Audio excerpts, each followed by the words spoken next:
بہت مشکل ہو جاتا ہے، کیا ایسی صورت میں ہم 8 رکعت تراویح پڑھ سکتے ہیں؟ عائشہ فاروق انڈیا سے۔ 20 رکعت تراویح سنت مؤکدہ ہے، اور سنت مؤکدہ کا حکم یہ ہے کہ بلا وجہ اس کو چھوڑنا یہ قابل ملامت ہے ایسا شخص۔ اگر بہت زیادہ تھکاوٹ ہے، بہت کوئی مسئلہ ہے یا طبیعت خراب ہے تو پھر تراویح چھوڑی بھی جا سکتی ہے۔ بہتر یہ بالکل نہ چھوڑیں، کچھ نہ کچھ تو پڑھ لیں، تو اس میں 4 پڑھیں، 8 پڑھیں، 12 پڑھیں، 16 پڑھیں۔ 8 کے عدد کی کوئی خاصیت نہیں ہے۔ یہ جو بخاری کی حدیث ہے کہ نبی رمضان غیر رمضان میں 8 سے زیادہ نہیں پڑھتے تھے، اس کا تراویح سے کوئی تعلق نہیں ہے جمہور علماء کے نزدیک، بلکہ چاروں فقہا، چاروں اماموں کے نزدیک جو ان کے جو فتویٰ ہے نا، اس سے پتہ چلتا ہے کہ اس کا تراویح سے کوئی تعلق نہیں ہے اس حدیث کا۔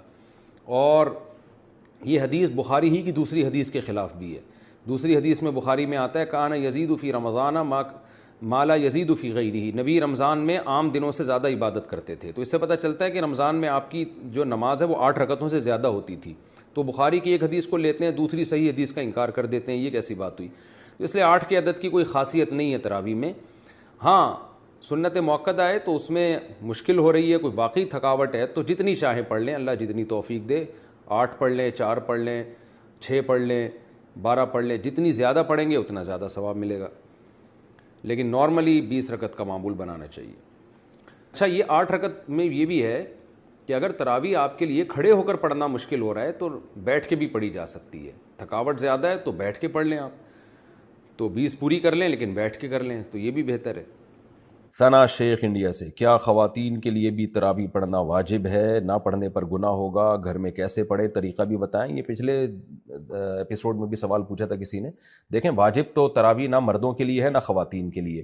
نبی صلی اللہ علیہ وسلم نے 3 دن تراویح پڑھ کے چھوڑی اس لیے تھی کہ امت پر واجب نہ ہو جائے، لیکن جتنی تاکید ہے تراویح کی، خلفائے راشدین نے جو اہتمام کیا، اس سے پتہ چلتا ہے کہ تراویح عام سنت نہیں ہے بلکہ سنت مؤکدہ ہے۔ سنت مؤکدہ کا مطلب یہ ہوتا ہے کہ عام سنتوں کی طرح اس کو ہلکا نہ لیا جائے، اس کا معمول نہ بنایا جائے چھوڑنے کا۔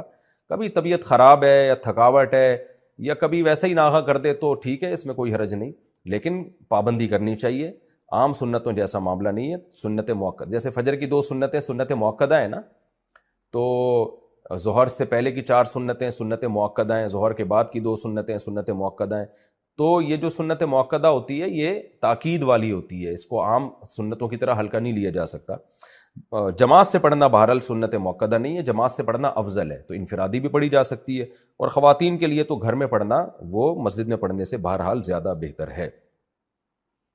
طریقہ یہی ہے کہ اگر آپ کو قرآن یاد ہے، حفظ ہے، تو آپ 20 رکعتیں پڑھ لیں قرآن کی تلاوت کے ساتھ، اور اگر آپ حافظہ نہیں ہیں تو جو صورتیں آپ کو یاد ہیں وہ پڑھ لیں، کچھ بھی نہیں تو الم ترا سے پڑھ لیں۔